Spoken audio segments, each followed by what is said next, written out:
So moving on. A quick review of the zoning ordinance. What is the zoning ordinance? Why do we have it? So the zoning ordinance is law, right? And it's law that is the way to bring about, it's a tool to bring about the community vision as understood in plans. So this might be, I guess, the vision and the values of the community that we understand based on the plans that we write and that we get from the community. Sometimes this can be a citywide effort, like the master plan. The most recent full master plan we did was in 2002. We're looking at an update, hopefully in the next couple of years. It could be an update to the master plan. Grand Rapids Forward was an update to the master plan that was just finished up over the last couple of years, really focused on downtown and also the river. Green Grand Rapids, about 5 years ago now, was focused on green space and green infrastructure. City-led area-specific plans. We did the Michigan Street Corridor Plan in the last couple of years, I think 2012 to 2014. Embarking on the South Division Corridor Plan right now. And then there are a host of neighborhood area-specific plans as well. So Belknap, for example, has an area-specific plan.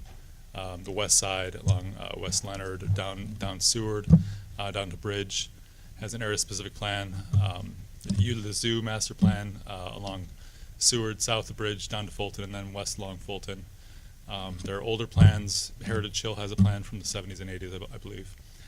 So a lot of neighborhoods prepare their own plans with or without city help over the last however many years. But these are plans that are meant to identify what is the community's vision for that area, or in the case of the master plan, for the whole city. So based on those visions and those sort of community interests in going forward, that's what we craft the zoning ordinance from. So the zoning ordinance is law in order to bring about the master plan. The reason I'm focusing on that is sometimes we have people, no one in this room I'm sure, but people come to the counter and say, well, the zoning ordinance is guidelines. And I say, hold on, let's not misinterpret. This is law, you have to follow this. I don't necessarily write these. The city commission approves them, but they're law. They govern the use and the form of private property in the city. So any questions about the zoning ordinance? What it is, what it's for, and how you can make sure to follow it. I'm not going to go through all the zoning ordinance. In fact, this is as much as I'm going to talk about it. But if you have questions about the zoning ordinance or a specific provision, you can talk to us about it. Give us a call and say, I don't understand this. We might be able to help you. We might say, oh yeah, that's a tough one. But hey, the city commission approved it, right? So again, the zoning ordinance is law. A lot of what we do as planning staff and the planning commissioners is going to be administering the zoning ordinance. And some land uses are identified as special. They might be more impactful to the surrounding neighborhood. They might not be allowed in that district. And therefore, the Planning Commission or the Board of Zoning Appeals would have to have a special consideration of that project.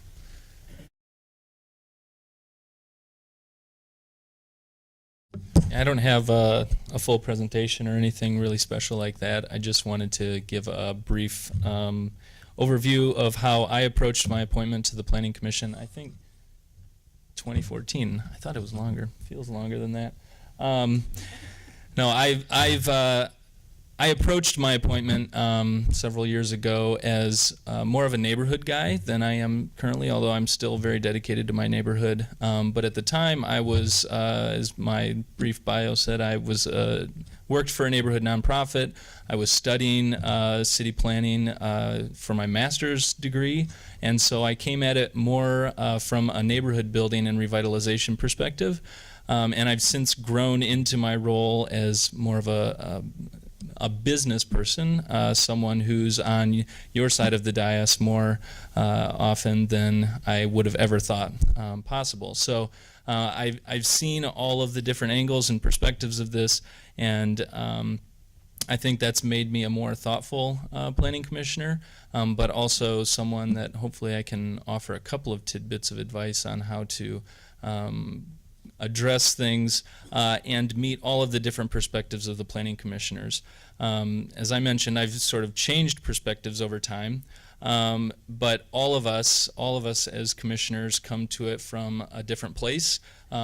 Physically, we're all from different wards. We're all evenly split up between the 3 wards of the city, so we come at it from a geographic perspective and a neighborhood perspective, but also life experience. So what's our profession? What are our experiences in city building and in these different land use issues?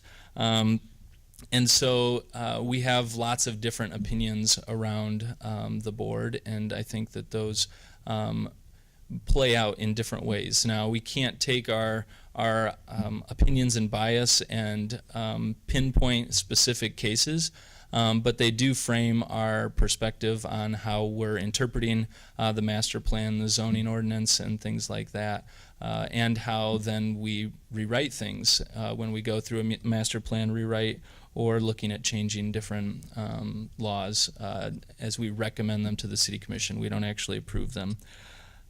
So different perspectives, it's important to address different concerns. And as Landon mentioned, we do approach this from not a legislative perspective, but more of a quasi-judicial, so interpreting the laws that the City Commission has put forward.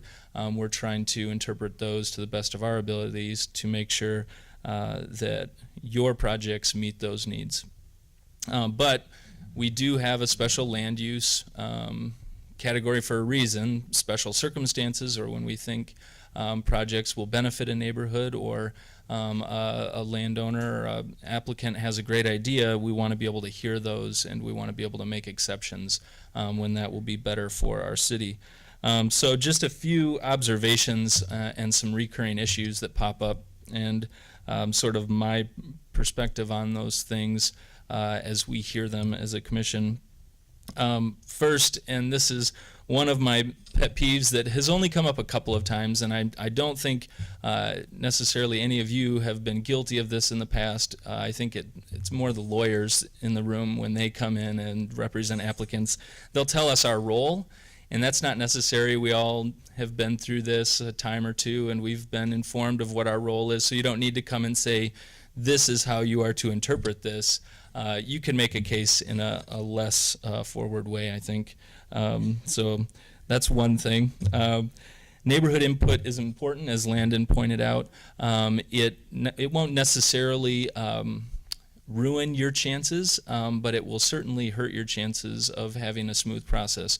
It's very important to schedule meetings with the neighborhood organization or neighbors well in advance. A lot of times we'll have it where a neighborhood meeting was scheduled for the Tuesday before the Thursday Planning Commission public hearing, and a lot of times the applicant won't have a chance to respond or thoughtfully work through the concerns that the neighbors have expressed.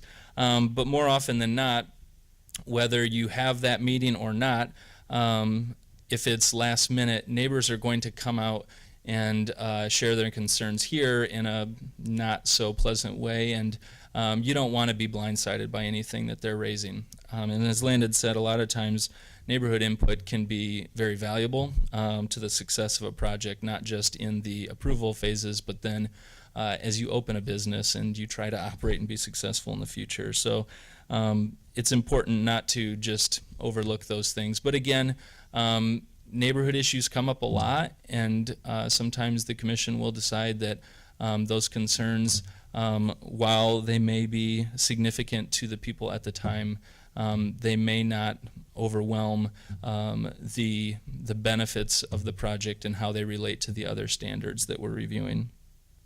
So a good faith effort to work with the neighborhood is important. It's one of the most important things. Beyond just the neighbor's input is showing that you're willing to work with them, or that your client or applicant is willing to work with them. Plan sign programs come up a lot. It seems like it's one of the things that we review every meeting, and man, they're so tedious. So it's important to come prepared. If you are bringing a plan sign program to us, have a chart.